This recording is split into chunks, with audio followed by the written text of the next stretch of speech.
Hi, folks. You're with Tacitus today, your pushback channel, and thank you for joining this audio live stream.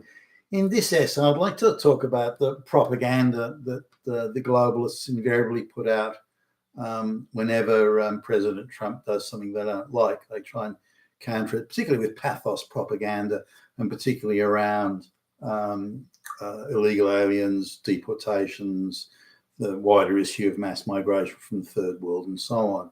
They try and depict all these third world people, the illegal ones, the fraudsters, the criminals. They try and depict them as victims. They're somehow victims, and if white countries are victim, send them back, deport them back to Somalia in this case, then the white countries are truly evil.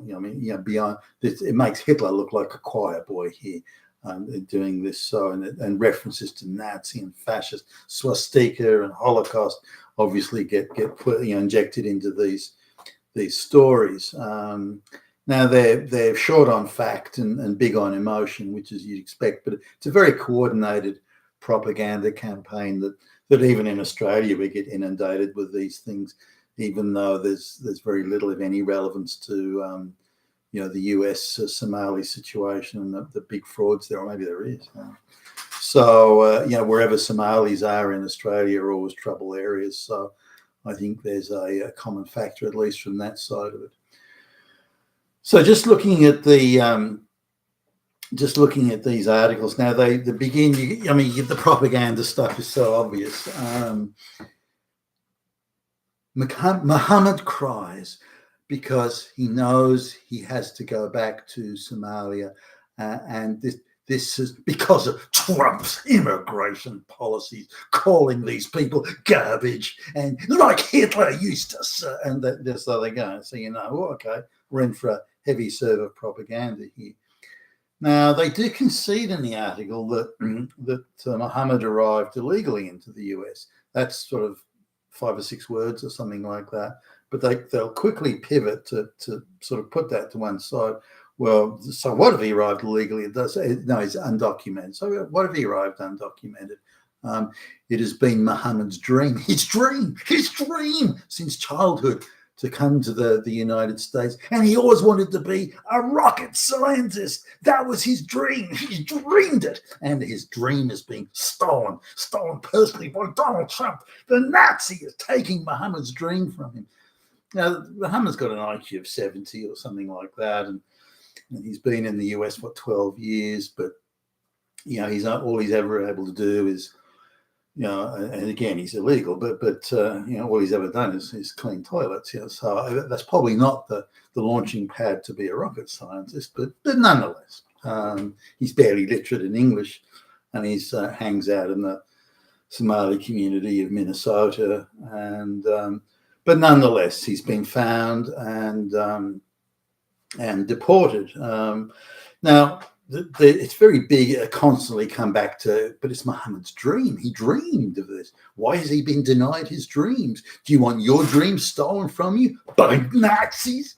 So now, if you look at the facts, and the article does include some facts, by the way, that they're quickly sort of just mentioned and then passed by, while they then come back to heavy emotional and guilt tripping.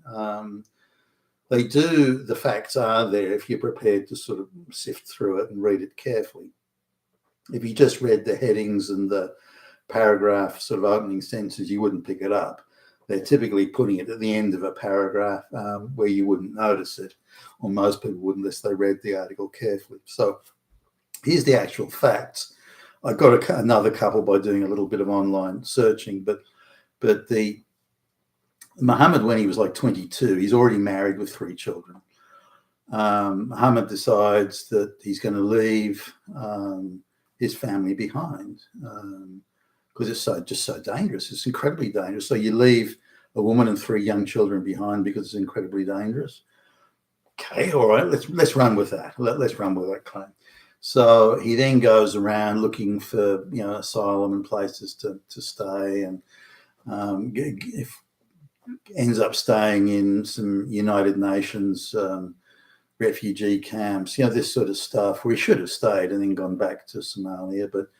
but they're agitators and stirrers and, you know, UN troublemakers and people movers managed to get in his ear and, oh, you ought to go to America. I mean, all you do is walk across the border and that's it. You're done. So just get to Mexico and you're good to go. So he goes along with it. Now, to what extent he was an unwitting pawn in this sort of game of carrot dangling, that's not quite clear. From the sort of things that and the look of him, the guy, if the guy's got an IQ above 75, I'd be surprised. So he may have just been, if you like, a passenger in this huge people moving scam that's going on. But anyway, he goes to, now Somali's on a state of civil war at this point, so it's not like he he can't go back. And if the refugee camp had been, you know, doing their job properly, they should have been, well, no, you can go back there now. It's you know, if it was ever not a safe place, it's safe enough now. Given that those parts of the world are always chaos. You know, the sort of people they have in it, the type of governments they have, the warlords, the clans, all the goons, and the, you know, this sort of thing. You know, it's always in some sort of state of disarray. So the idea that it suddenly turns into a middle class, high quality, well organized democracy and then falls from that. No, it's never been that. So anyway, he goes all around the place and eventually gets into the United States and just goes across the border. And this is, I think it would have been in Obama's term, I suppose. And he's got to prove his case that he's a genuine refugee. He decides, fuck that, I'm not going to do that. I'm just going to disappear into the bowels of the interior, hang around with my community, and I'll claim, you know, benefits and handouts. I'll get all sort of stuff, and I'll work for cash under the table, and so on. So he's living illegally, working illegally, defrauding the taxpayer in you know, in social services and welfare, and you know, he's even getting food stamps. So he's actually living quite well, but only because he's working illegally and stealing shitloads of welfare. And again, you've got to sort of read between the lines. Oh, okay, well, he's doing this then. But they constantly come back. It was Muhammad's dream to come to America. It was Muhammad's dream to be a rocket scientist in America, all of which is bullshit, by the way. But and then heavy reliance on, well, the Nazis did this. The Nazis evicted people. So, you know, I wonder if that's the Jewish sort of interpretation angle of things. Probably is. But anyway, then now he's been caught. Muhammad's been caught and he's been sent back to Somali. Then they flip the script and say they arrived back in Somali. His wife and children are very happy to see him. And now two of the children, one was like a year old, a little bit over a year old. The other one had just been born. I don't know why you'd leave your wife and family behind when, you know, with infants like that, and a child just been. So two of them wouldn't even have known him. So the idea they were rapturously welcoming, you know, that's obviously bullshit. And the other one would have been maybe 3 years old, if that. And yeah, they're going to remember after he's been away for 12 years. I don't think so. So anyway, everyone's welcoming his wider family and the clan and the, you know, and he apparently owns a house there. So what was he, a penniless guy or what? You know, and that he's got high levels of security on the house. So if there's any trouble, you know, he's going to be able to deal with it. And so I don't know. This doesn't seem like a victim of anything.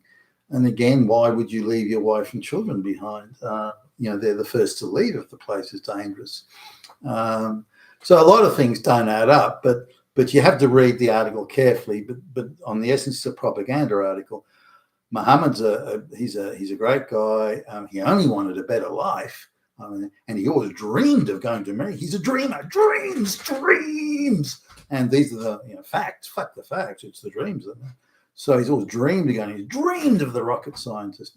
And this has been taken away from him, which is cruel and inhumane, and it's fascist, it's Nazi, it's swastika, it's da-da-da-da. So this is the propaganda they're putting about. And I'm surprised at the, you know, at the comments section, there's, you know, to what extent they're genuine or not, but the comments section is roundly on Muhammad's side. It's unfair what happened to Muhammad. It's outrageous what happened to Muhammad. So what are you with illegally? So what if he defrauded the tax? So what if he did anything? It's not important. He dreamed from his childhood. He dreamed of going to America. Why should this be denied him, and be denied him by Nazis?